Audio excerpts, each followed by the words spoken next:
Here's an Atari 810 MPI mechanism, disk eject doodad. Insert a disk, latch lifts.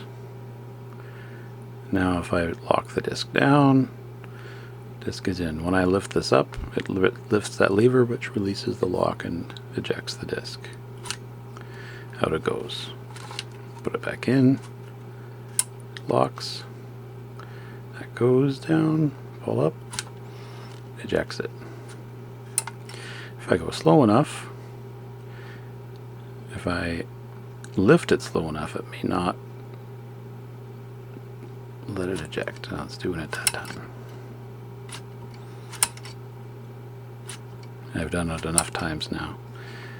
But if there's not enough pressure, that can lift up and not actually pull that lever up enough to release the eject.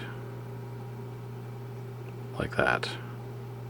I go down and up again, out it goes.